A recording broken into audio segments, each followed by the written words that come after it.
The dawn came cold and merciless, painting the town of Dry Creek in ash and gold. A thin veil of mist clung to the gallows at the far end of Main Street, turning the hanging rope into a ghostly silhouette, swaying in the breeze. Sheriff Kane stood before it, broad shoulders squared against the chill, his silver badge dull in the weak light. The crowd had gathered already, boots crunching on frozen dust, breaths rising in pale smoke.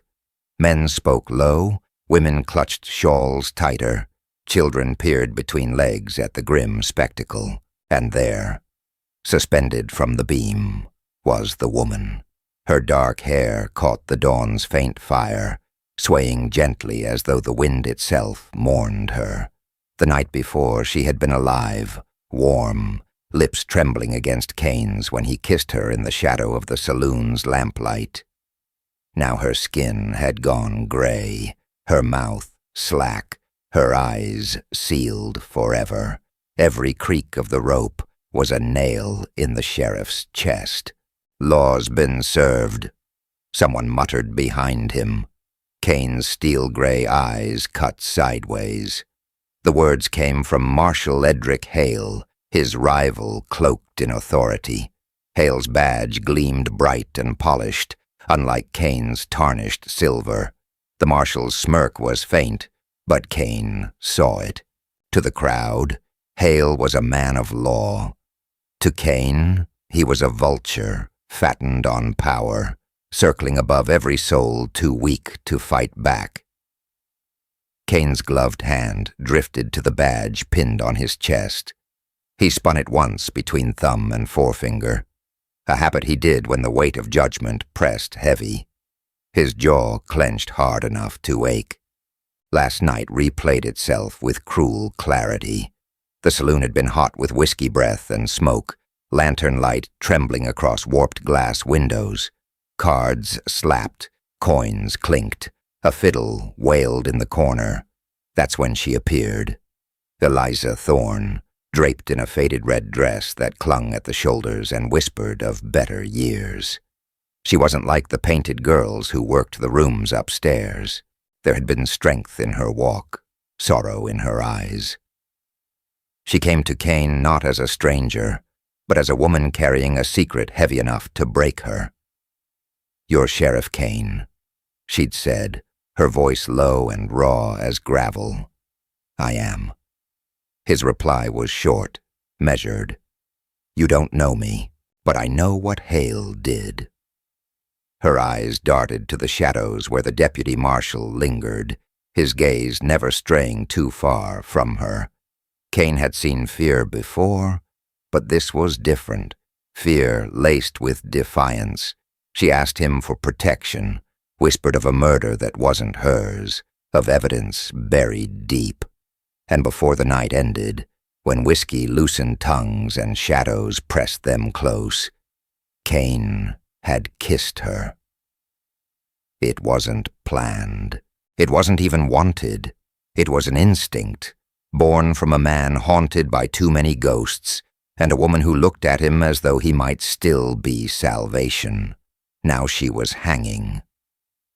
A low cough from the crowd dragged Kane back to the gallows. He stared at her still form, the dress stiff with frost at the hem. The crowd shifted, murmurs crawling like snakes through the silence. Some blamed her, some pitied her, but more than a few whispered Kane's name. He kissed her, didn't he? Sheriff's got his hands dirty in this one. Badge don't make a man clean. Kane's shoulders tightened. He heard every word, each one striking like a hammer. The truth was dangerous out here. Rumor was deadlier, and rumor had already hanged Eliza Thorne long before the rope took her breath. Marshal Hale stepped closer, his boots tapping deliberate against the wooden platform. He leaned near, voice pitched low so only Kane could hear. "Best bury your conscience, Sheriff. Woman was guilty as Kane. Town sleeps easier with her gone." Kane turned his gaze on him, eyes hard as steel under stormlight. You strung her up fast, Marshal, quicker than law allows. Law bends to the hand that holds it, Hale replied, a serpent's grin curling his lips. Kane didn't answer. His hand rested lightly on the pearl handle of his Colt .45, not out of threat, but instinct. The wind tugged at his dust-worn duster coat, snapping the hem like a flag in storm gusts. For a moment, time hung suspended like the noose above them. Then, a sound cut through. The crack of wood. One of the gallows beams shifted under strain, groaning like a dying tree. The crowd gasped, half fearing the corpse would tumble onto the dirt. Kane reached up and steadied the rope, his hand brushing the lifeless woman's ankle. Her skin was cold as stone. His throat burned with whiskey and regret. He whispered so low no one else could hear, "Forgive me."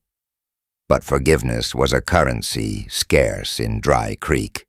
The undertaker shuffled forward, shovel over shoulder, his face as empty as the pine boxes he built. "Shall I cut her down, Sheriff?" Kane didn't answer right away. His eyes scanned the crowd, faces he'd known for years, faces that now looked back at him with doubt. Some eyes held trust still, but most brimmed with suspicion, even contempt. They were judging not only Eliza Thorne, but Kane himself. A lawman who had kissed a condemned woman, a sheriff who might have broken the line between justice and desire. "Cut her down," Kane said finally, his voice flat but edged with iron. The undertaker's knife sawed slow through the rope. Eliza's body fell into waiting arms, her head lolling, her hair spilling like dark water over the coffin lid. The thud of her body meeting pine was louder than any gunshot. The crowd began to disperse, but the whispers lingered like smoke. Sheriff Kane. He kissed her. Maybe the wrong one swung today. Kane stood rooted, his breath fogging in the dawn, the gallows behind him creaking in the morning wind. He had seen death before. He had buried his wife and son with his own hands, had hanged bandits under his authority. But this felt different. This was personal, because the last words Eliza Thorne had spoken before the rope silenced her, still clawed at him. "If I hang Sheriff, you'll know the truth too late. And when it comes, it'll ride straight for you." Now with the sun rising red as blood over Dry Creek, Kane felt it in his bones. Her death wasn't the end. It was the beginning of something darker. He turned from the gallows, dust swirling around his boots, and walked toward the jailhouse. The silver badge spun once more between his fingers, flashing in the light before he pinned it back to his chest. Behind him, the noose swayed empty in the cold dawn, waiting for the next neck. And Kane knew, deep down, it might one day be his. Lantern light trembled in warped saloon glass, turning the smoke into ribbons of amber. Cards slapped. A piano tried to hold a tune and lost it to laughter. Spilled whiskey sweetened the sawdust, and somewhere a bottle rolled end to end until it clinked the spittoon and went still. Sheriff Kane stood in the swing door glow, black hat low, dust-worn duster carrying the day's wind. He took in the room the way a wolf counts exits. Bar, back hallway, stairs, alley door propped by a broom. 3 unfamiliar coats along the wall, badges too bright to have seen work.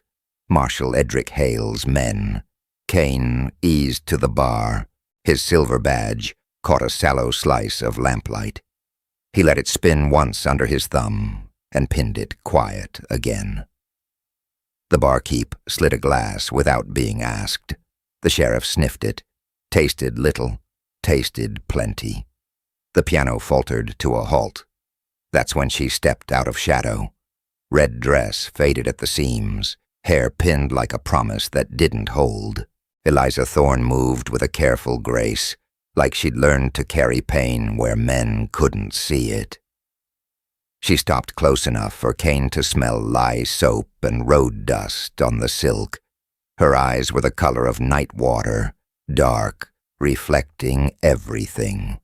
"You're Sheriff Kane," she said, voice low, too steady for the tremor in her hands. He tipped the glass. "I am." "Then hear me before they hang me."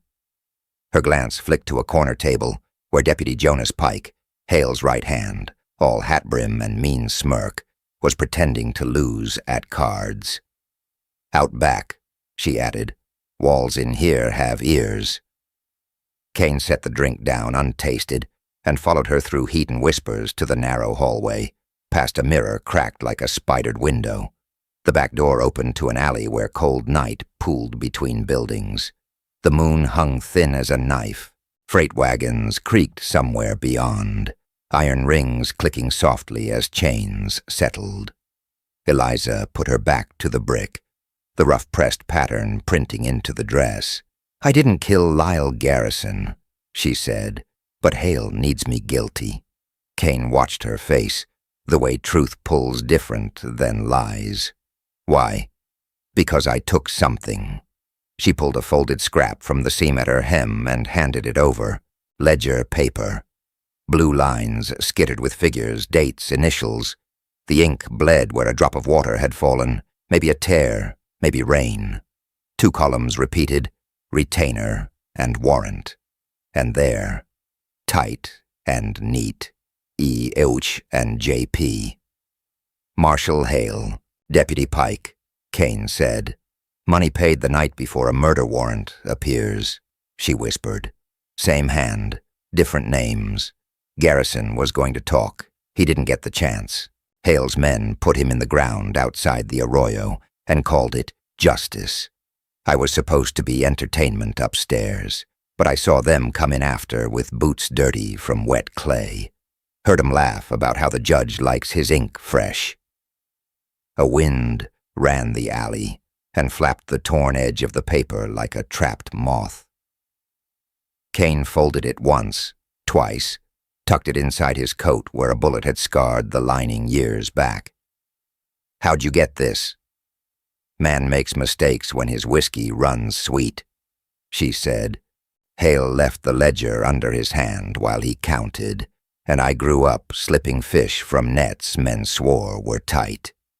You bring it to me why? Because you're not one of them." Her mouth tilted, almost a smile, then didn't. "Because folks say you've been both kinds of man, executioner and savior, and you still sleep some nights. Because if I run, they'll hang me in absentia to teach the town that truth means nothing next to speed." She met his eyes. "Help me live till morning?"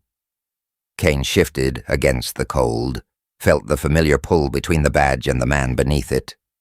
Law was a thing with a handle, justice a wild horse that broke hands. He heard boots scuff inside, laughter sharpened like a blade dragged across stone. "You know what this makes me if I hide you?" he asked. "The only thing it makes you," she said, "is responsible." That word had weight. It dragged old faces up from the dark. His wife, his boy, the night the barn burned and he arrived with water one breath too late. He closed his eyes a heartbeat, then opened them to the woman who might live or die on the next choice he made. Deputy Pike's hat brim cut the doorway. "Sheriff," he called, stepping into the alley with 2 more bright badge men fanning behind, hands loose near holsters. He grinned at Eliza like a dog looks at a rabbit. "Heard you entertaining threats and company." Kane's hand settled on the pearl handle of his Colt. He didn't lift it. He didn't need to. The alley felt smaller with the cold in it. "You got business, Jonas?" "Marshal's business," Pike said, showing teeth. "Ladies wanted for murder, warrants warm. Thought we'd save you the walk." Eliza stood very still, her breath clouded pale and broke. Kane moved his body a fraction so she was behind the line of his shoulder, then spoke softly, the way men speak to rattlers and drunks. Town code says warrants come through my office and the judge's seal rides with them. You got both? Pike's grin thinned. We got a badge. So do I, Kane said, and let his spin. Brass glinted, then steadied. And this is my street. For a few seconds, only the lamplight crackled. Then a door banged 2 buildings down. Across the alley, someone coughed into a sleeve and pretended he wasn't listening. Kane stepped forward, and the men shifted back without knowing they were doing it. Something in his eyes did that to men. He could feel the old heat rising in his chest, that tight ring of control he wore like a second belt. Tell Hale, Kane said, voice low, even, ironed of heat. If he wants to declare a hanging before midnight, he can look me in the face and say it. Until then, the lady sleeps behind my bars and breathes my air. He nodded toward the mouth of the alley. Go cool your warrant. Pike's hand twitched toward his pistol. Kane didn't move, and the empty space between motion and consequence widened like a canyon. A fly walked the rim of Pike's hat and took off. Somewhere far away, a dog barked twice and quit. The deputy sneered, spit sideways, and backed off with a promise in his eyes that smelled like kerosene. They were alone again. Eliza's shoulders dropped an inch. She pressed her palms together until the knuckles blanched, then loosened them. You just made yourself a war. I've been in worse wars, he said. You always win? No, Kane answered, and something in the answer made her look at him like she understood the kind of nights a man learns to live with. They cut across to Maine, where the wind moved street dust in low, whispering waves. The gallows lurked at the end, dark posts against deeper dark, a single rope swinging like a slow metronome. Kane felt its accusing rhythm in his bones. He kept Eliza to the shadowed side of buildings, past shuttered windows and the soft murmur of a mother telling a fevered child a lie about mourning. At the jail, the lantern on the porch burned low and guttering.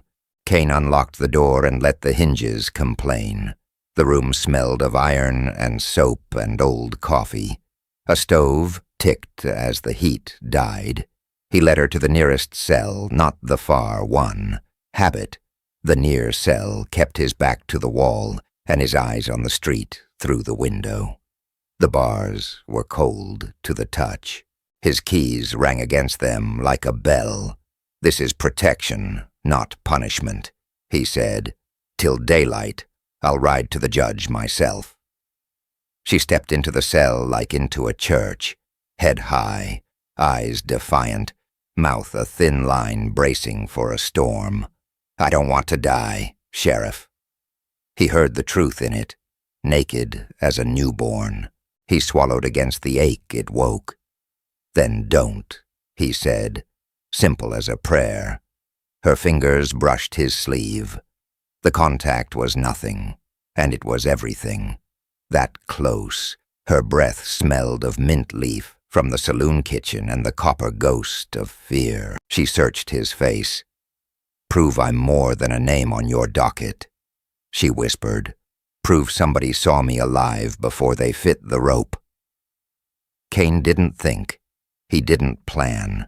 He leaned in. The kiss was brief and steady and human, a vow without words. When he stepped back, the space between them felt newly dangerous, the way ground feels after lightning has found it. Lock it, she said softly, before we both do something we can't take back. The key turned. Metal spoke. He set the ledger scrap in his desk and slid a law book over it, then pulled the shade low. The night pressed its ear to the glass. Footsteps scraped the porch. Slow, deliberate, Kane's hand found the Colt and held it waist high. A letter slid under the door, scudding over floorboards to stop by his boot. He picked it up. The seal, red wax, stamped clumsy, pretended to be the circuit judge's mark. The handwriting wasn't even trying. He broke it open, read again. Condemnation order, it said, neat as a coffin plate. Execution at dawn, signed and dated, yesterday, before the alleged crime. Kane's pulse steadied instead of spiking.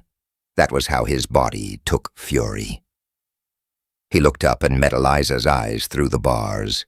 They wrote your death before you were accused. The porch boards creaked again. A shadow crossed the frosted window. Then a voice from the dark, smooth as oil, poured slow. "Hand her over, Sheriff," Marshal Hale called. "Keep your badge." The lantern sputtered and died.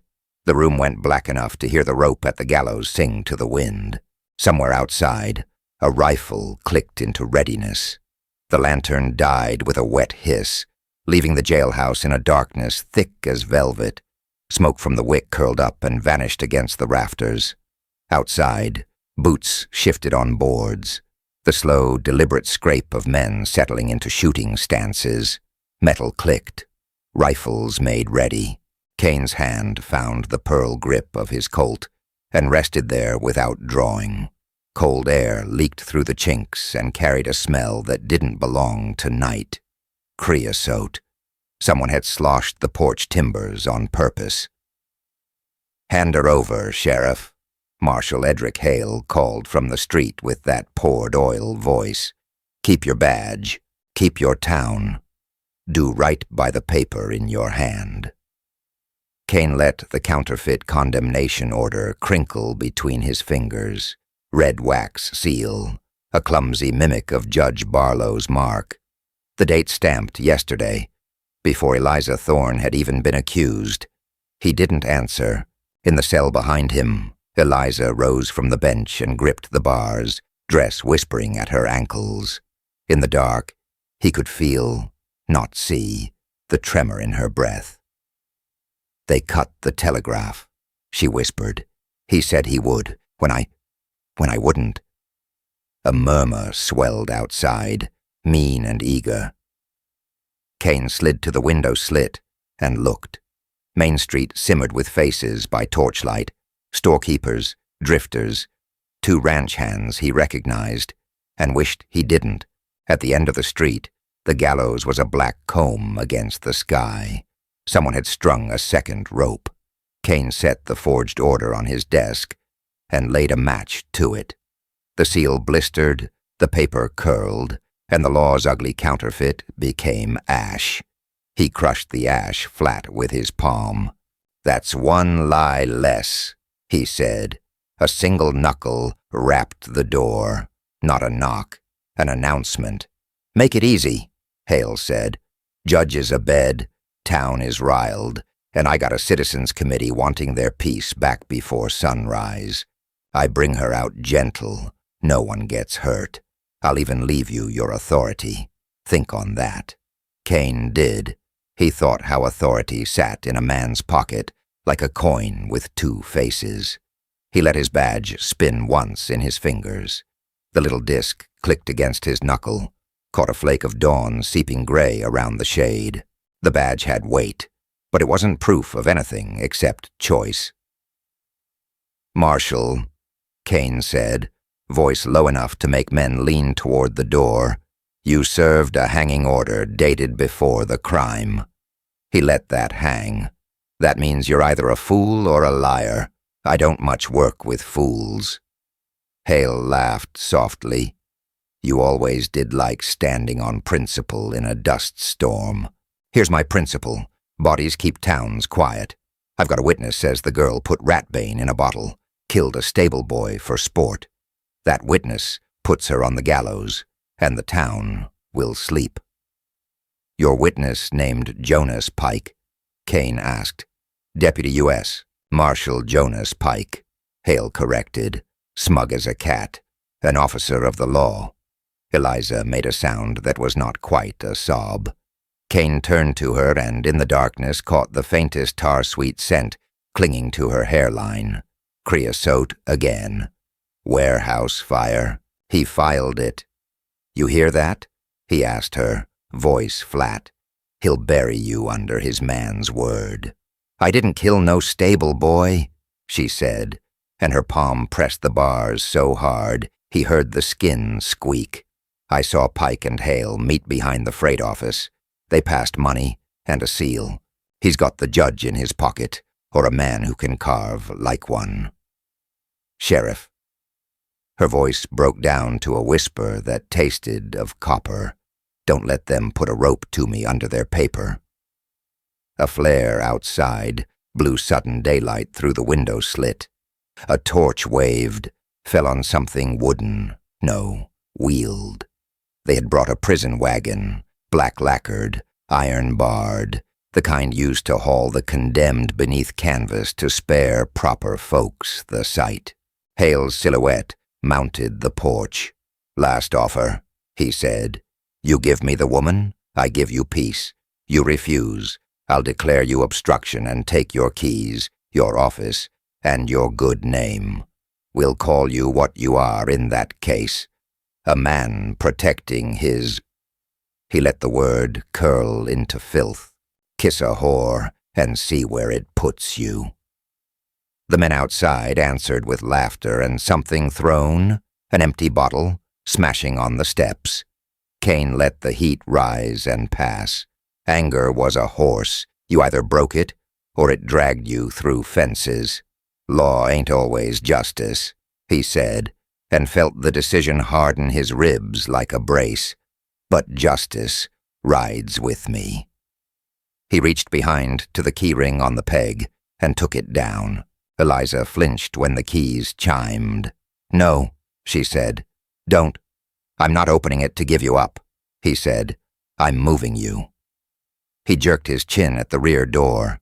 Back alley to the old courthouse. It's condemned but still has a lock, and 2 feet of dust nobody cares to breathe. Stone walls. If I can hold you there till sunup, I'll pry a real judge out of his bed. "You can't outrun them with me," she said. "I ain't running," Kane said. He lifted the bar off the back door and felt the cold pour in. The night settled on his shoulders like a wet poncho. Hale's boots sounded on the porch. 3 slow steps. "Jonas," he called softly, and Kane's eyes went to the grimy window. Jonas Pike detached from the crowd with 2 men. One carried a sledge. Another had a coil of chain. Citizens Committee my ass, Kane thought. Hired fists with church coats on. The sledge swung. The first blow made the doorframe shudder. Splinters hissed onto the floor like rain. Kane shoved the key into Eliza's lock. The metal talked in its throat, an ugly sound. The bolt drew back. He caught her wrist. "Stay low. Do exactly as I say." Another blow. The bolt in the front door squealed. Flames licked under the sill where they'd sloshed the creosote. Kane yanked the cell, pulled Eliza out, and thrust her toward the rear. A fresh draft rolled through, cold and briny with fear. He grabbed his rifle and the ledger scrap she'd smuggled to him, slid both under his duster, and shoved the back door with his shoulder. It opened onto a narrow run of hardpan and shadow between the jail and the livery. The gallows creaked out there in the night, a metronome for murder. "Sheriff," Hale called, sweet as molasses, "you're making me earn my pay." "Earn something for once," Kane muttered. They crossed the run, boots quick and quiet. Eliza stumbled. He steadied her, felt the heat of fever or fear under her skin. Over the livery roof, the sky had begun its turn toward gray. If he could hold till daylight, the badge might mean something again. They reached the side door of the abandoned courthouse. Boards crisscrossed the entrance, old nails rusted red. Kane hooked a boot heel under the lowest plank and drove. Wood snapped with a dry crack. He worked fast, wrenching boards down and stacking them, listening past the tear of rotten nails for trouble. The trouble came swift, a voice behind him, too close. "Sheriff." Kane spun halfway, gun up. A silhouette leaned in the livery alley, hat brim low, shoulders easy, a lantern cupped so the flame shadowed his face. He recognized the stance before the features, Deputy Avery Finch, Kane's own. The kid had a careful way with his elbows from learning to reload in the saddle without dropping a shell. "Finch," Kane said, and felt something ugly uncoil in his gut. "You picked a hell of a time to stretch your legs." Finch lifted the lantern. Sweat slicked his lip despite the cold. In the wavering light, his badge winked and went dark again. "Whole town's outside, Sheriff. Hale's got a list of names signed to an order. Looks like the judge's hand. Says we're outnumbered and outvoted." "We don't take votes on hangings," Kane said. "We take evidence." Finch swallowed. "People are scared. Hale says she poisoned a boy. Says you're blinded by what they saw." His gaze flicked to Eliza and away, shame and gossip wrestling in his eyes. "Look at me," Eliza said from the shadows. Her voice steadied like a hand on a rail. "Do I sound like poison to you, Deputy?" Finch flinched. "I don't know what you sound like, ma'am. I only know what men with badges are saying." Kane ripped the last plank free. Dust rolled. He shouldered the courthouse door and it gave, yawning on a gloom that smelled of bat dung and old verdicts. He nodded Eliza inside, then turned back to Finch. "You're with me, or you're with Hale," he said, simple as a coin toss. "There ain't a third side." Finch stared at the ground, then up at the street where torches bobbed like wildfire. The gallows rope swayed, marking some private wind only it could feel. "Hale's got half the merchants signing papers," Finch said. "He promised to lift taxes, get their boys deputized, keep freight safe. He's got a preacher up there, too, asking the Lord to forgive us our expedience." "Lord's got no patience for forgery," Kane said, "or men who hide behind hymns to string a woman." Another blow hit the jail. Splitting wood answered with a bark. Someone shouted, "Smoke!" The crowd surged, the mass sound of a human animal drawn to spectacle. Finch's eyes slid back to Kane's. Wet, young. "They'll hang you too if you buck him," he said. "Obstruction, harboring. Hell, they'll call it sedition if they need to." Kane holstered his Colt slow, audible, thumbing leather down as if pinning a vow in place. "Then I'll make sure it's for the right thing." The world hiccuped. A small sound, metal on metal. Kane's head snapped toward the courthouse black. Eliza had moved deeper in, groping for a bench, and her ankle had nudged a chain. In the echoing chamber it sang like a bell, shouts from the mouth of the alley.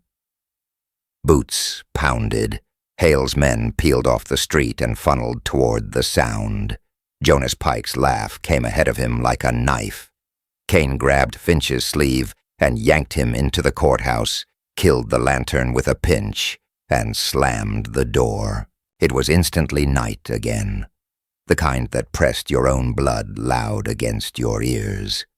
They stood breathing, 3 hearts beating out 3 different songs. Outside, men skidded to a stop at the alley mouth, arguing, dividing, the way a pack puzzles at a scent. Kane reached for the inside bolt and froze. It was missing. Something cold slipped down his spine. He crouched, fingertips tasting dust, then wood. The bolt lay on the floor, unsocketed, as if set there neat by a careful hand. Avery Finch took one silent step back.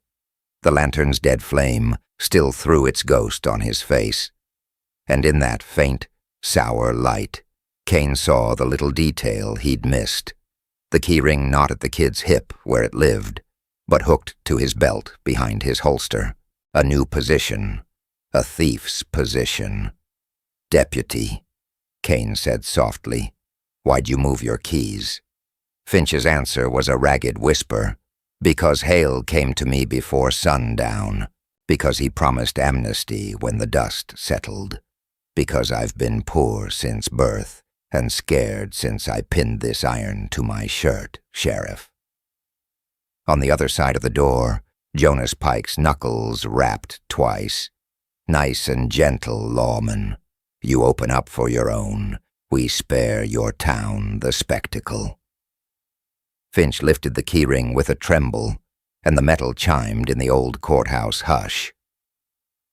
"I'm sorry," he said. The first key slid into the lock. The tumblers woke like bones, and the door began to turn. The key turned, and the old courthouse door sighed on its hinges like something waking to a bad memory. Kane's palm flashed. He swatted Finch's wrist, and the ring of keys clattered across stone. The first silhouette in the crack, Jonas Pike's hat brim. Kane drove his shoulder into the door. Wood boomed. Men cursed outside. The gap pinched shut again. "Hold it," he breathed. Finch pressed both hands to the plank, like a penitent to a church door, sweat slicking his lip despite the cold. From the street came the rough music of a crowd, torches guttering, boots shifting, a preacher's voice riding above it all like a saw through knotwood. "Lord, grant us peace," the man called, "and hasten justice." Firelight strobed under the courthouse eaves. The gallows rope at the street's end swung slow, counting its own seconds. "Sheriff," Pike said against the other side, voice friendly as a wolf's. "Open up for your own, or we cut it down and come take you like trespassers." Kane slid the last board into place, a makeshift brace. He turned to the room, long benches, thick with dust, a cracked skylight pouring a blade of moonlight onto the judge's bench, the scales of justice carved above it, black with soot. Iron shackles hung from a side wall, relics left when the county moved court to the new brick building. The air smelled of bat droppings, old paper, and the tar-sweet tang of creosote threading where it had no business to be. Eliza stood in that shaft of light, hair laced with grit, eyes hard as wet flint. When she spoke, it came out steady, like she had saved the steadiness for this. "You asked me for truth," she said. "I'm giving it before your door breaks." Kane nodded once.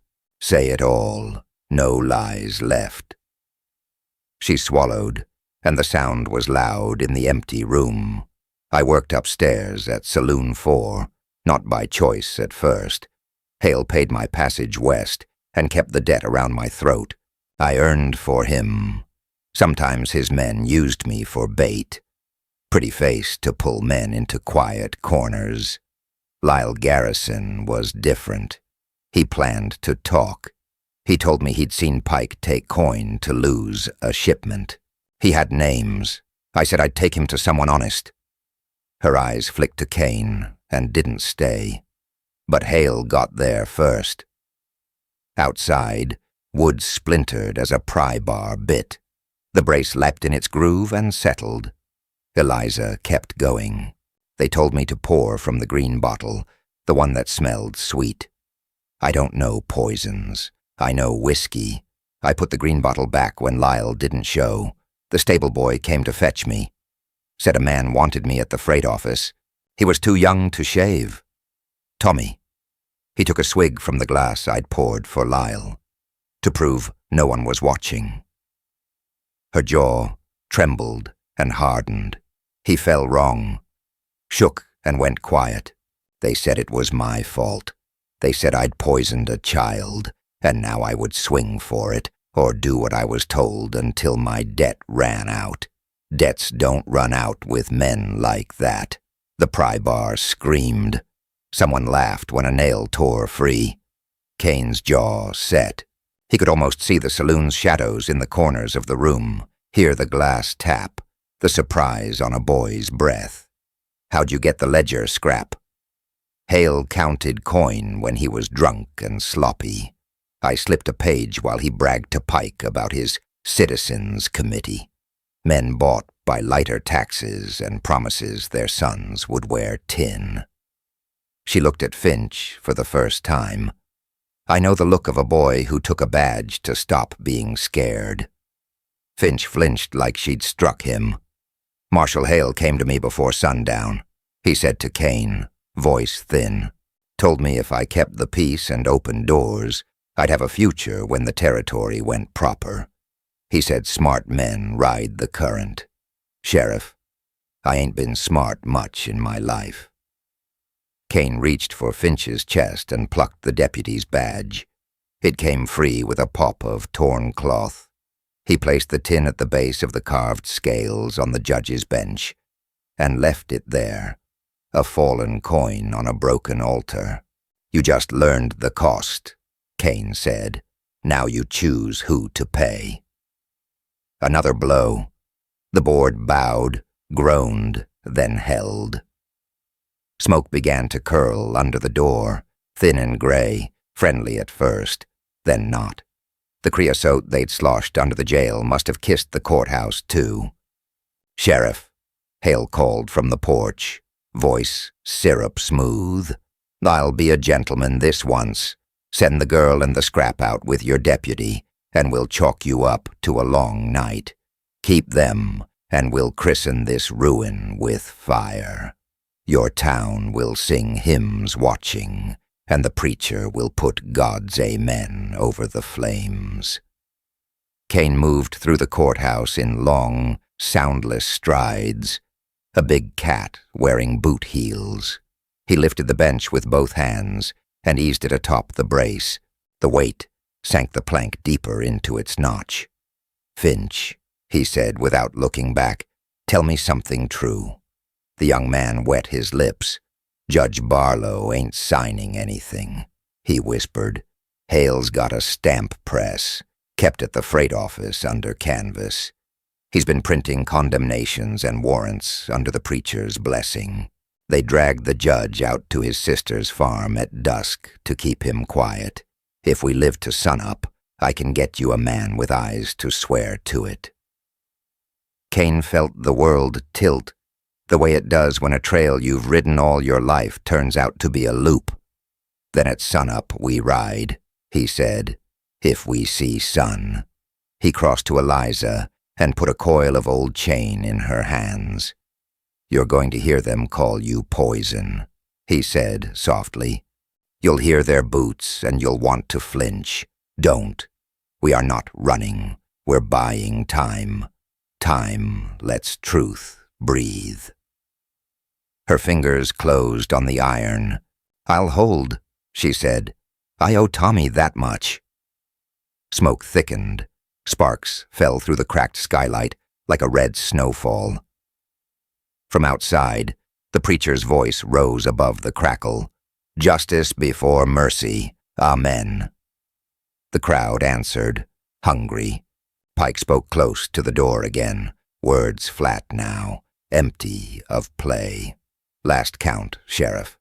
Crow thinks you kissed her. Crow wants a neck." The plank quivered as he set his shoulder to it. Kane's hand found his Colt. He breathed once and let the breath go.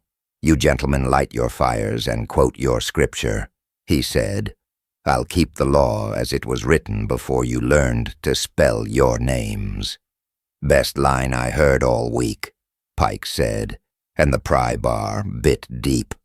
Kane cut right, climbed the bench to the judge's dais, and took the gavel from where it lay, dusty as a bone. He smacked it once on the rail. The sound cracked the room like lightning. "Court is in session," he said, voice carrying, cold as iron. "Ain't nobody walking a prisoner out of this bar without due papers and a living judge." The smoke bellied down as if to argue. Eliza coughed, a dry, tearing sound, and pressed the chain across the brace like another set of ribs.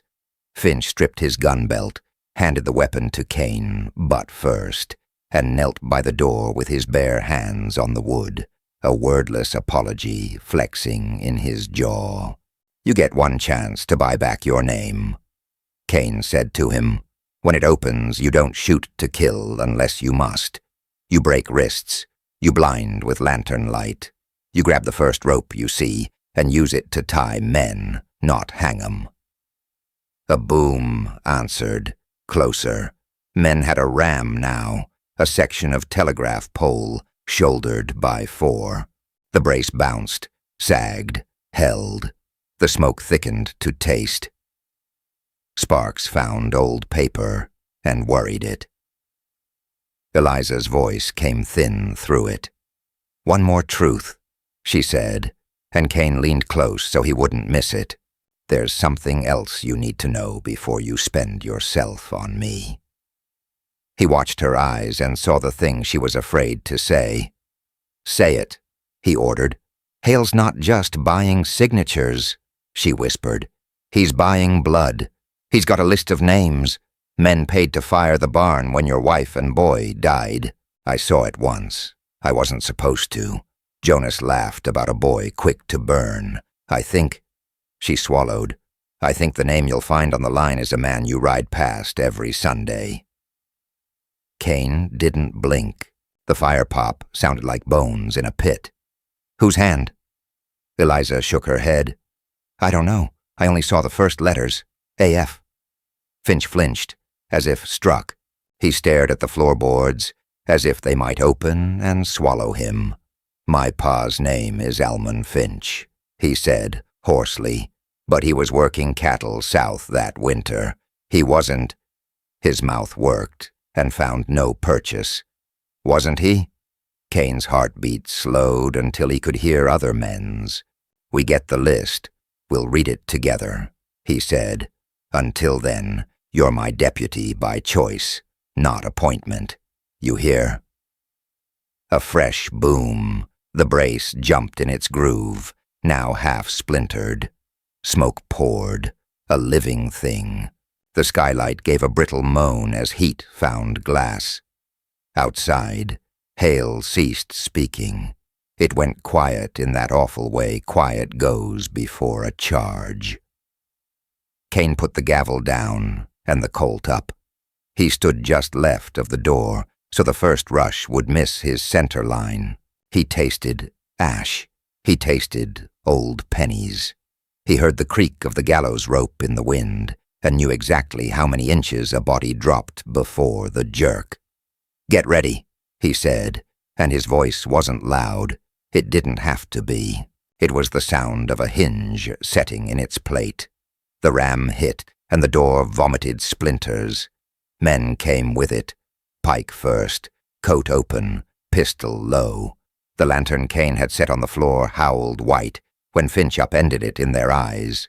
Kane's Colt barked once, and a wrist bone broke with a clean, wet crack. Eliza swung the chain at shin level. Iron kissed bone. A man screamed.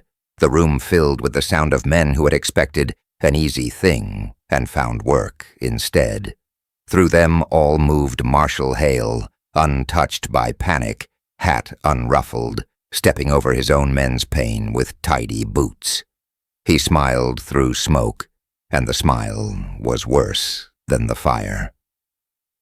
"Evening, Sheriff," he said, slipping 2 fingers into his vest to produce a folded paper with a real seal winking red. Brought the sunrise early. He held the document up to the firelight. The wax bore Judge Barlow's stamp. A second rope, shadowed in through the broken door, carried on a man's shoulder.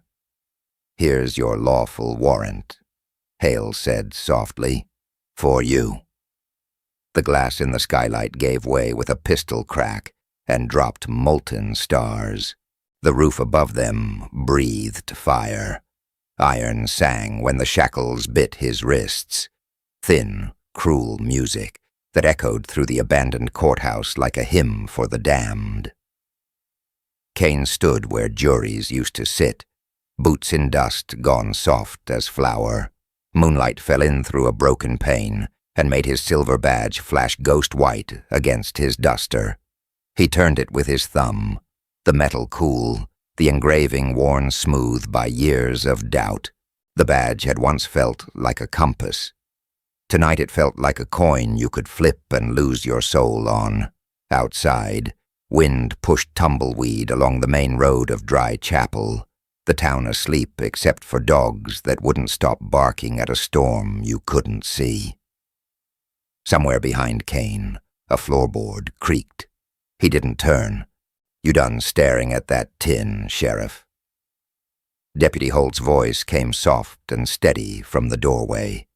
A shape in the gloom. The little lantern he carried made his face look hollow. "Marshal Pike wants you in irons till the inquest." Kane lifted his bound hands.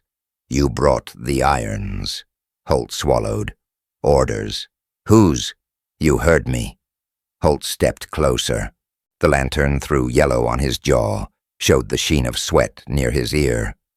"Folks saw you kiss Tessa behind the Red Comet at midnight. By dawn, she was swinging. Marshal says it looks like motive." Kane let the name pass through him like a nail. Tessa Lark. The kiss had tasted of river mint and whiskey, and her fingers had trembled when she touched his coat. She'd whispered a name in his ear, Pike, and something about a ledger. Then the gallows took her before the sun had a chance to warm the rope. "Marshal says a lot," Kane murmured. He watched Holt's eyes, a good deputy's eyes, steady, brown, stubborn as winter. Tonight they held something else. Fear and the kind of tiredness a lie put into a man's bones. "You believe I did it?" Kane asked. Holt's jaw flexed. "I believe you kissed a woman outlawed by decent folk. I believe she died with your breath still on her lips." He looked down. "And I believe I ain't got the spine to say no to a marshal with 5 riders at his back." "Then do as you're told." Kane turned his wrists. "Clamp me proper." When Holt leaned in, Kane breathed salt and lamp oil from the man's coat and said quiet as smoke, "Look again at my badge." Holt frowned, but did. After a beat, he swore under his breath.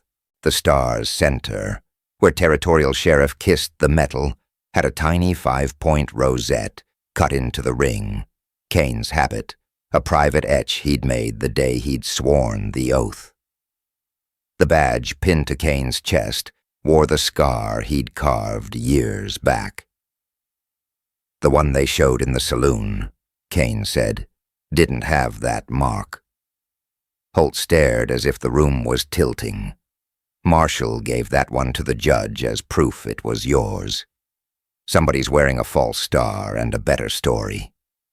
Kane lifted his chin toward the windows, "And somebody hanged a woman to make it sing."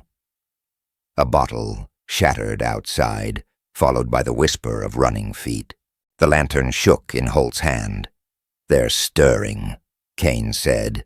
"Pike's got the town believing there's a devil to burn. Devil's my name tonight." Holt's voice frayed.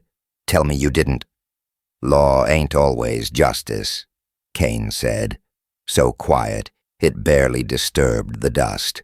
"But justice rides with me." The door at the far end exploded inward, hinges shrieking. 2 men in oilskin coats rushed in with a torch between them, fire jittering wild along the walls. Smoke took the room in a blink. Holt swore and spun, his pistol up. "Don't shoot," a voice barked, smooth as a river stone. Marshal Corbin Pike stood framed by fire, his own badge, shining like money, held up to a poor man. 5 riders crowded the entry, bandanas up, eyes cold. "Bring the sheriff out, deputy. Courthouse caught a misfortune. Would hate for him to choke before the inquest." Kane felt heat bloom along his cheek as the torch rolled. embers scattering like devil seed. The rafters hissed. Holt looked between Pike and his sheriff, something cracking inside him. The chains on Kane's wrists looked black as river iron. Kane stepped toward the smoke and shoved his shoulder against a fallen pew until it wedged the doorway half shut. "There's a kid in the holding room," he said. Wasn't, but lies work quick in fire. Pike flinched, measuring risk.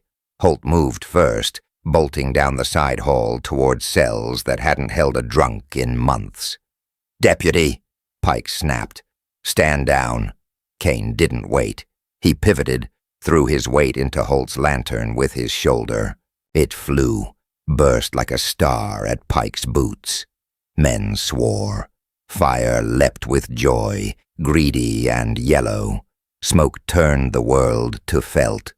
Kane ran for the judge's dais, swung his shackled wrists at the iron railing hard enough to skin them bloody. On the second blow, a pin popped free. On the third, the chain snapped. He took the chain with him. The hallway was coffin narrow, hot as a blacksmith's throat. At the end, a door stood ajar. He shoved through, into night so cold it slapped him clean, then stumbled into the alley and breathed like a drowning man finds air. He didn't run. He waited. Holt came out choking, coughing up smoke, eyes wide as coins. He saw Kane and flinched, but didn't reach for his gun. "I got no kid," Holt rasped. "Just your conscience," Kane said. He wound the chain around his fist. "Take me to the Red Comet." Holt stared. "Now?" "For the marshal baptizes the town in a nice, simple story." Kane set off, chain coiling and uncoiling from his hand like a tame snake. Holt followed without deciding to. The Red Comet was a lantern-lit slice of hell, sawdust soaked in 1,000 spilled arguments. The piano sat open-mouthed and silent. Tessa had sung on that stage 2 nights back, voice high as the wind on a ridge. They went past the bar, past the mirror that cut Kane into pieces, and into the back room where the girls kept ribbon and secrets. The place smelled of lilac and tears. June, a saloon girl with a throat full of smoke, and the steady eyes of somebody who'd survived worse, appeared from shadow, a derringer trembling in her hand. "He ain't alone," she whispered, looking past Kane to Holt. "He don't belong to Pike," Kane said. Holt's mouth twitched. "Not tonight." June lowered the gun. She reached behind a jar of hairpins, pulled out a folded scrap, and pressed it into Kane's palm. "Tessa told me to pass it if she didn't wake," she said. "Said you'd know what it meant." Kane read in 2 breaths. Meanwhile, the wind rattled bottle glass like teeth. The note was neat, careful, Tessa's hand in letters as slender as she'd been. 1 word repeated. Ledger. 1 name. Corbin Pike. 1 place. Garrity and Sons. Engravers. And a sketch of a 5-point rosette. "Badges," Holt breathed. "The stamp." "Counterfeit law," Kane said. "Hanging orders sealed with stars that ain't earned. If you own the press, you own the rope." June's voice went small. She said the marshal kissed her hand after you left. Called her brave bird. Then she cried in the washroom. Said she'd seen a ledger in his office, names like Stones. June looked at Kane. Yours was written there with a neat little circle round it. "Circle," Kane repeated. The rosette sun-moted in his mind. He tasted iron. He tasted rope. Gunfire licked the night. 2 quick pops, followed by the jump and thud of boots. Men shouting, Pike's voice carrying calm as a sermon. "Gentlemen, this town is under order." Holt peered through the curtain gap. "They've put men on both ends of the street." Kane tucked Tessa's note into his cheek, pressed it there like a wafer.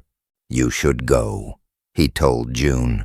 She shook her head and pushed a locket into his hand. Tessa's, silver bruised with wear. Inside, a tiny press flower lay flat against a lock of dark hair. Under it, scraped into the metal, a rosette again, the same mark as Kane's badge. Through some small window of mercy, the dead had been busy. Garrity's shop, Kane said. Now. They moved through back alleys where cats hissed from barrels and laundry lines touched his hat.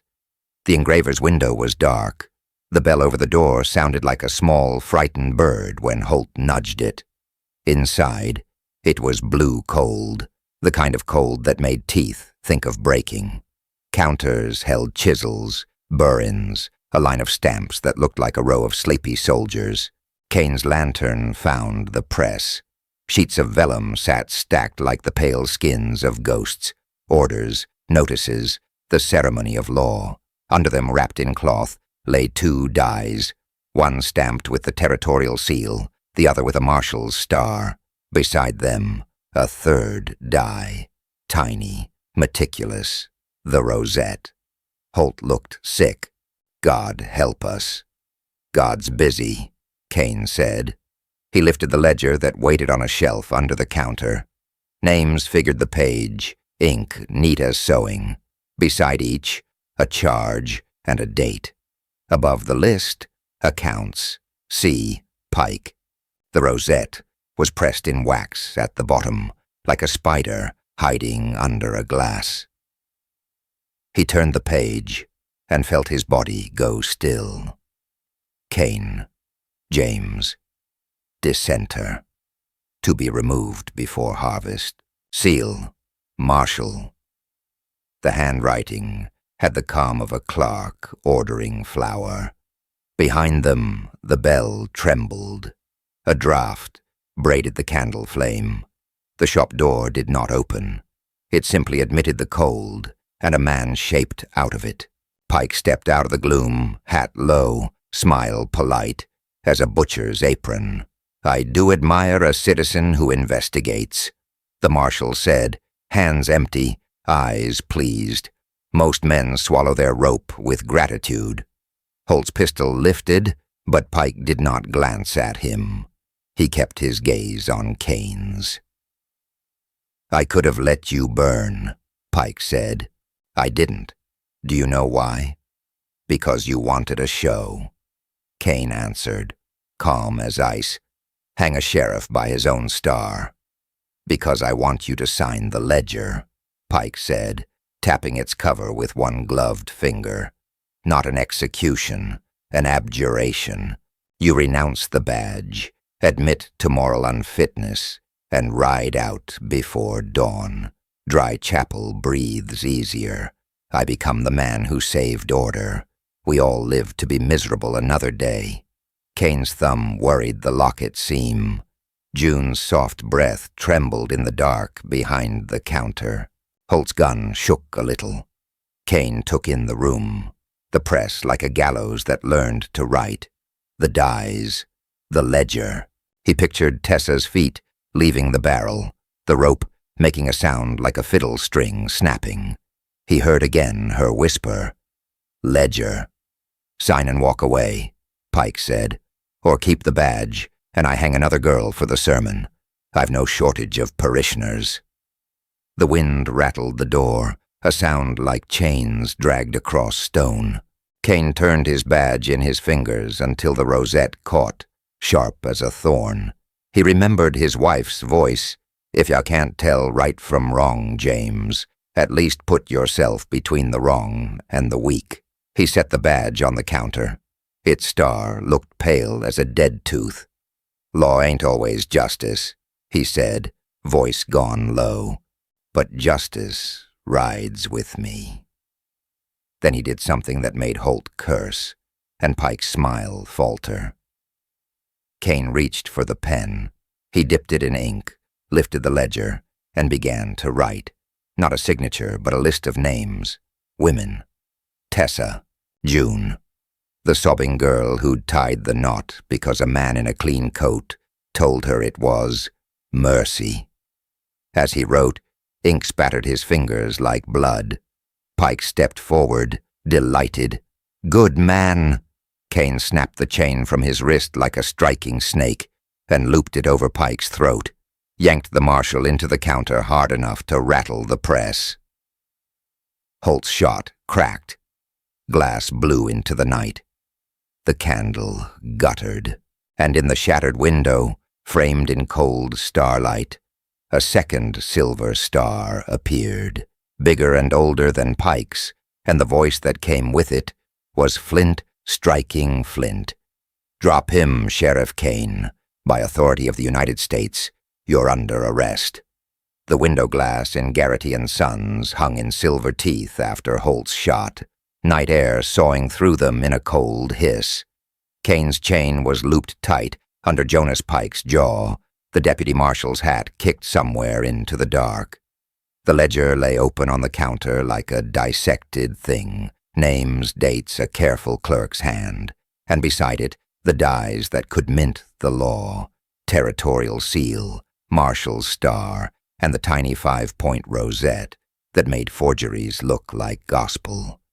The second badge filled the broken pane, bigger, older, the kind of iron men wore when Washington wanted a thing done and didn't ask how.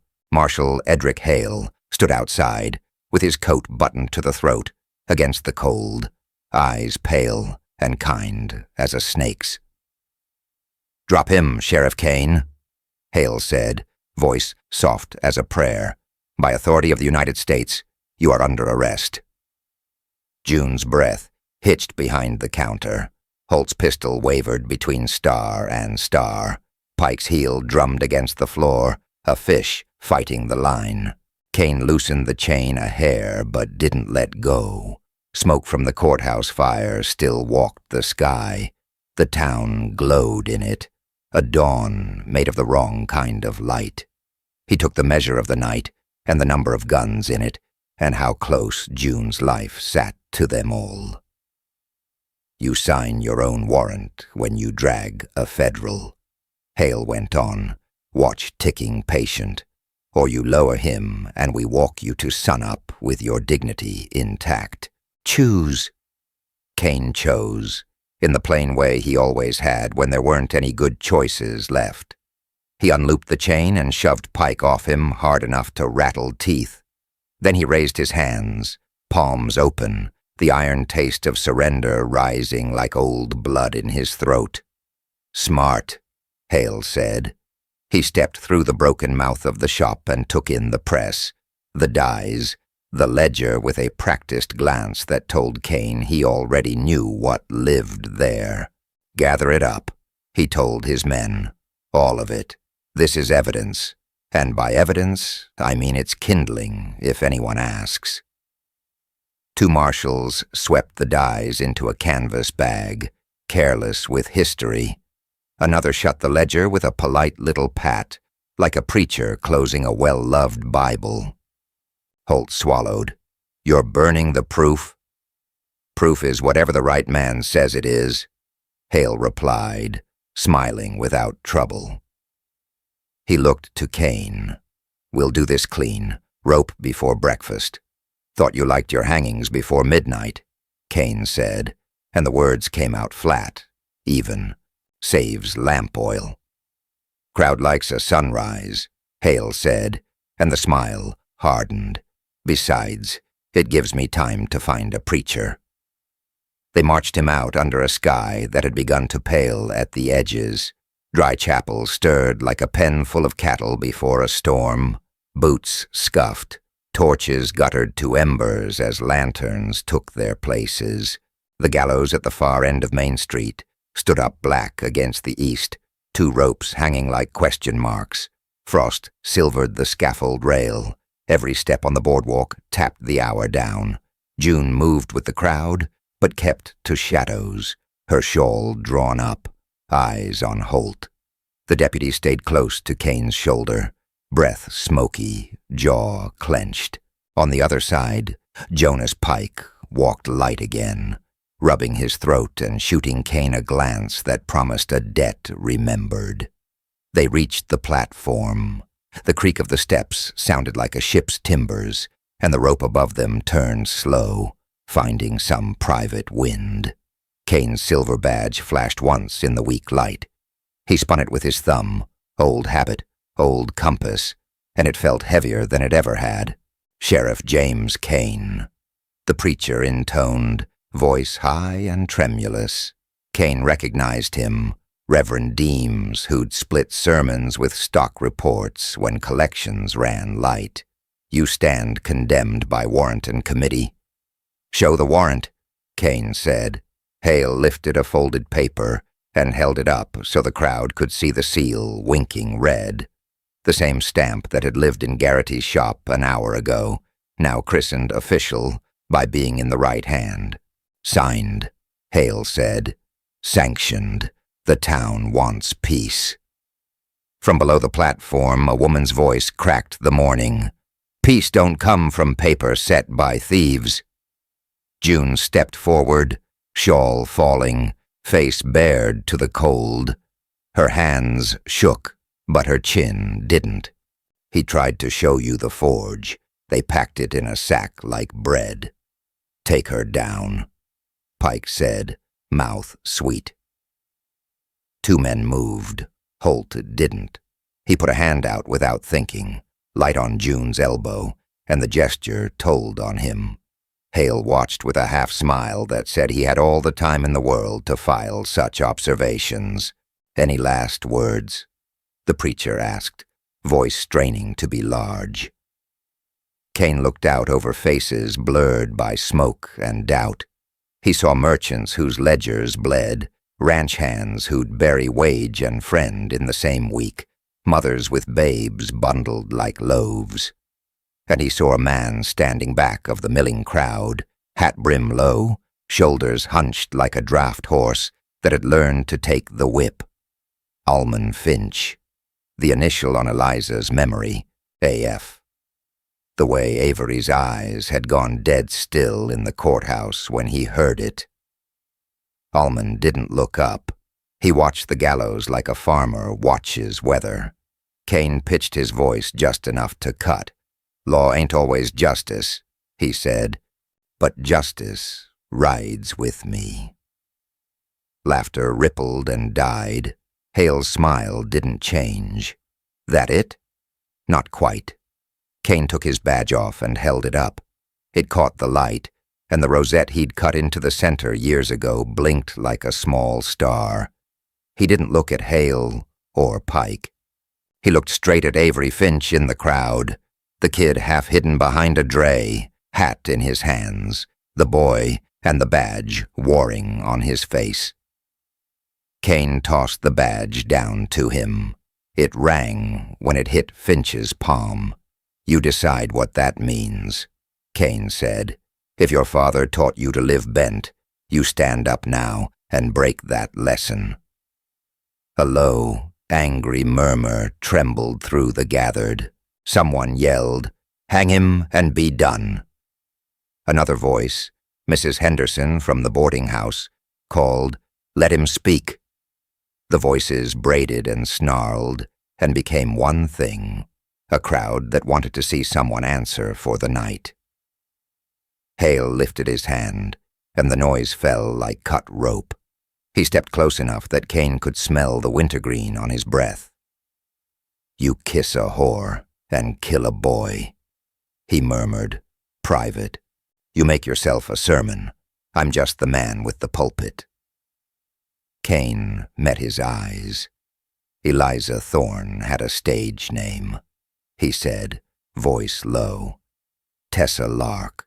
She wrote it in her locket with a pressed flower so she wouldn't forget who she wanted to be after debt. "That locket's in my coat. Let me give it to June." "Sweet," Hale said. "No." He moved to the lever. The hangman, a freckled kid with hay in his hair, stood with the hood in both hands, looking like he'd been drafted to play thunder. His eyes flicked to Kane's and away, shame a bright raw thing in them. He lifted the hood. The canvas smelled of mold and men who'd gone before. "Marshal," Holt said suddenly, voice too loud in the morning air. There's more. Every head turned. Even the wind paused. Holt swallowed hard. The dies, the press, the ledger. They were at Garrity's shop. If the town wants peace, it ought to see what it's resting on. Jonas Pike laughed, a small, delighted sound.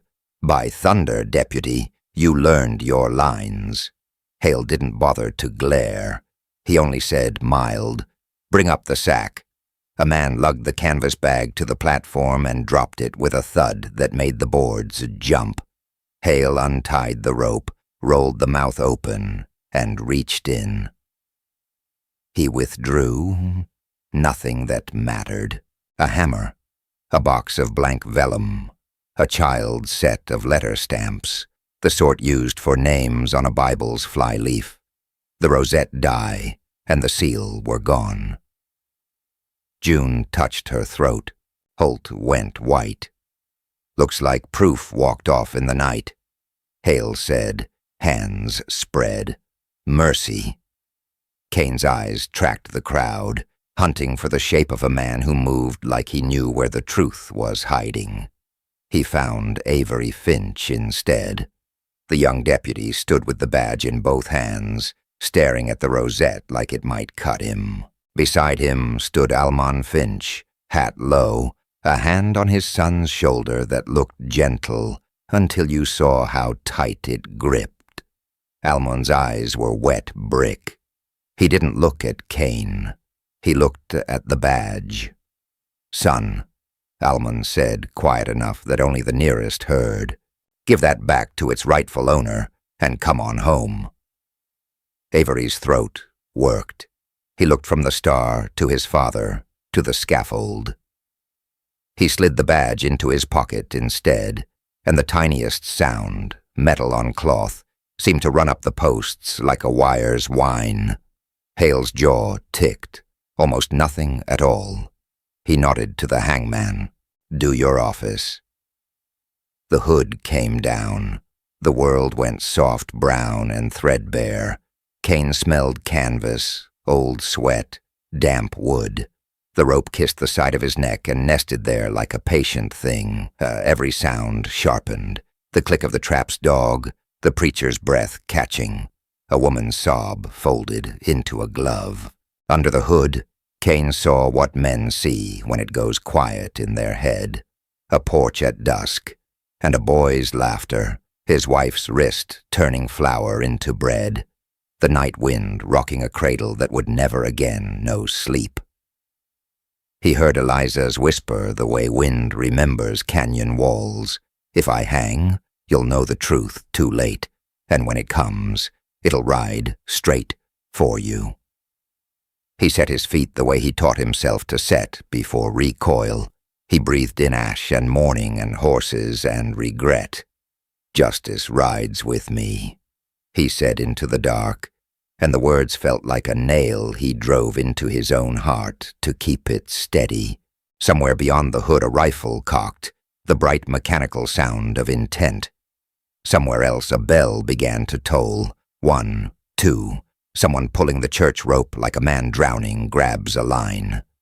God forgive him, the preacher said, and his voice cracked. Hale's voice very soft. Drop. The lever moved. The trap screamed. The floor went out from under Sheriff Kane, down into the cold breath of dawn. The rope still moved like it had breath. A slow, wind-stirred sway that made the gallows creak above the square. Sheriff Kane stood beneath it with dust in his teeth and the first heat of morning burning his eyelids. Eliza's shoes had left 2 shallow dents in the clay, moon-shaped, already filling with grit. The town pretended not to stare as he reached up and stilled the noose with his palm, the hemp biting his skin like a reminder and a warning. Someone muttered, "Mornin', Sheriff," like the word itself might absolve them. He touched his silver badge. It was warm from the sun, warmer from shame. Behind him, the jailhouse door rasped open. Deputy Finch hovered on the threshold. young, anxious, hat in both hands. "Marshal Cutter's at the depot," he said. "Borden East. Claims he's escorting witnesses for the territorial judge." "Witnesses?" Kane's voice came out low, dry as mesquite. "The same phantoms who swore Eliza into a noose." Finch swallowed. "Crowd's looking to be fed, Sheriff. If you aim to act, best act now." Kane's thumb found the tiny sting along his lip where Eliza had kissed him in the dark, hours before the rope. It had been a warning, not a sin. He could taste the iron memory of it still. Blood and courage and something else. The press of metal between his teeth when her mouth met his. He'd thought it desperation. Only in the dull light of dawn had he understood the weight had been a key. He slid the brass from beneath his tongue like a conjurer finishing a trick. It flashed dull yellow, small, hand-cut. Eliza had smuggled truth the only way left to her. "Law ain't always justice, but justice rides with me," he said, and the badge on his chest stopped feeling like armor and started feeling like a promise. The abandoned courthouse crouched at the end of the street like a blind animal. Its windows were blown, its benches dusty with the years. A padlocked strongbox sat beneath the judge's cracked dais, where Cutter sometimes held private depositions. Kane knelt, worked the key into the lock. The click was soft as a throat being cleared in a church. Inside lay a ledger, bound in rawhide, and a stack of telegraph slips. Ink bled at the edges where sweat or fear had smudged it. Names, payments, a red wax seal stamped CRC, Cutter Royce Cutter, over a hangman's order signed hours before any witness statements were taken. The ledger stank of lamp oil and lies. Boot heels scratched behind him. Shadows filled the doorway in a neat triangle. Cutter with his tan coat bright and immaculate. Two hired men flanking him with rifles loose in their hands. The marshal's mustache was a careful line. His badge shone like stolen silver. "You're trespassing in a federal proceeding, Sheriff," Cutter said mildly. "Set your hands where my men can see 'em." Kane rose slow. "Federal, is it? That why you kept the ledger under an old judge's desk, instead of a clerk's vault?" Cutter's smile narrowed. "Can't have justice without little efficiencies." He caught a glance at the ledger. "That's privileged material. Privilege ain't the word." Kane tilted the open book with 2 fingers. "Payments from the railroad survey to your private account. Telegraphs ordering a rope before testimony. A spidery hand that surely looks like yours. And a note about Eliza Quinn. Her name scraped his throat. Witness to your bribery. Marked to be silenced." Cutter's men shifted, boots whispering on grit. Dust motes spun between the light and their gun barrels. "You kissed her," Cutter said, voice soft with contempt. "Same as you kiss this town when you pull it out of a fire just to watch it burn proper. She played you, boy, the way all pretty things do." A heat, like a forge, bloomed behind Kane's ribs. He spoke quietly so they'd have to strain to hear, so they'd know he'd meant every word. "She put a key in my mouth with her last breath. That's a message a man don't mistake." Outside, feet gathered, voices swelled, merchants, ranchers, women with flour on their sleeves, men with night still on their faces. The town had come, drawn by the iron smell of reckoning. From the square, a child called, "Sheriff?" A small sound, but clear. Cutter heard it and tilted his head.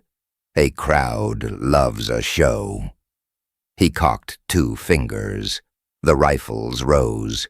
"Step away from the box, Kane." Kane raised his hands, ledger under one palm, the other open. You tied a life to a rope without law. You sold your badge to the highest bidder. I'm taking you in, breathing, and you're going to face judgment in daylight, where every soul can witness it." Cutter laughed, a dry clatter. "You going to hang me yourself, Sheriff? Do it. That's what they want. A neck and a drop. Save them the cost of a trial." That was the trap. Law bent into spectacle. Justice turned to thirst. The lamps in the courthouse sat clocked low. Cutter, impatient, brushed one with his sleeve, too close, and its glass chimed. Oil slopped, kissed flame, and a lick of fire ran up the wick, like a gambler winning his last bet. In a breath, the old wood sighed, then took. "Back," Kane barked, grabbing the ledger and slamming the strongbox shut with his boot. Smoke wrapped the rafters in a black scarf. Cutter's men stumbled, coughing, rifles coming down. Kane moved through it the way a man moves across memory, fast, certain, hands singed. He twisted one rifle aside, clubbed the second man in the throat with his elbow, caught Cutter by the collar, and slammed him into the dais hard enough to make the wood scream. Shackles hung on a nail behind the judge's chair, iron gone dull with lack of use.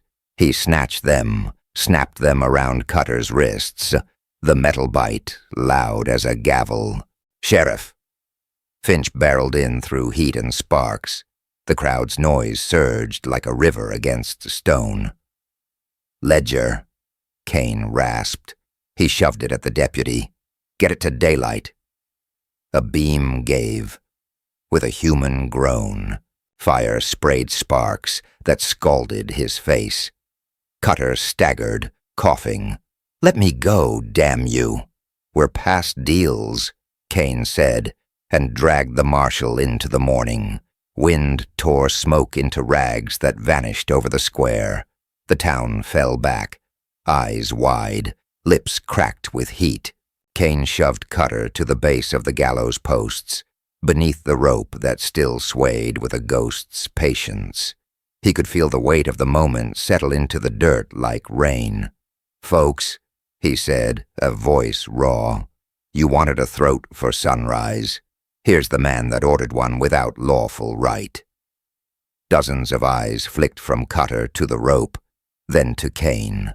Murmurs crawled like ants. "Hang him," someone said. "Now."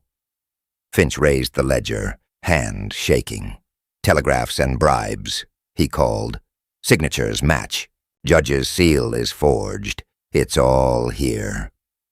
Cutter smiled through soot. "Mob's quicker than a jury," he wheezed. "Come on, Sheriff. Do what you're built for." Kane felt the badge against his chest, like a coin on a corpse's tongue. He slid it free and held it up. The sun struck it hard, set it to glittering. "This means something," he said, voice steadying, "or it means nothing at all. There will be no noon knot made in a fever."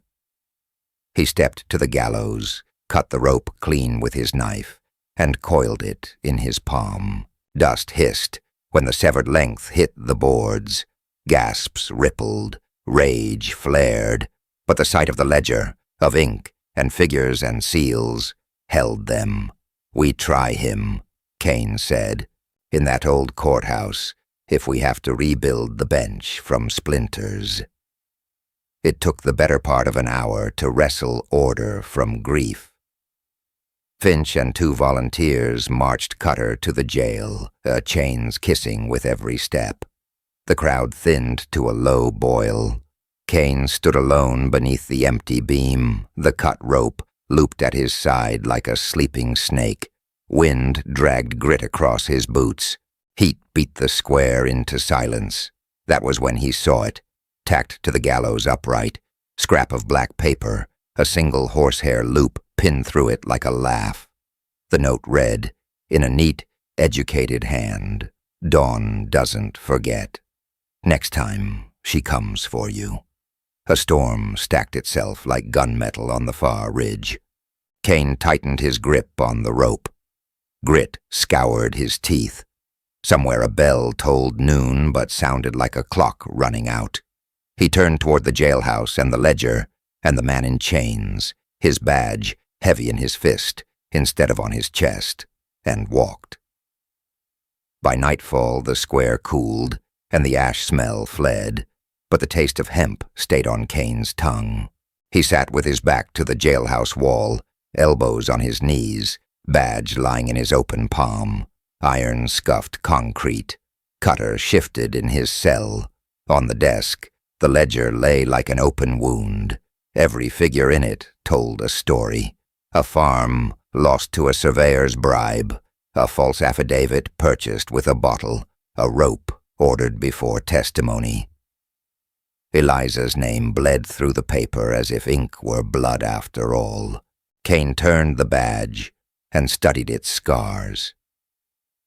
He had cut a rope, but he could not cut the morning that had already taken a life. Eliza's kiss had been more than warning. It had been an inheritance. She'd trusted him with a key and a town, and with the question he never stopped asking himself when the wind got under the door.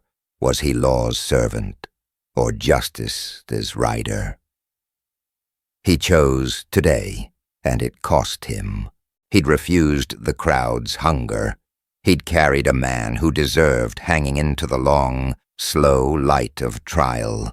He'd lifted the badge off his chest to prove it wasn't a shield for his cowardice. Somewhere, his wife and boy belonged to a history he couldn't rewrite, and Eliza to a ledger he could. He closed his fist and stood. Law ain't always justice, but justice rides with me. He pinned the star back on,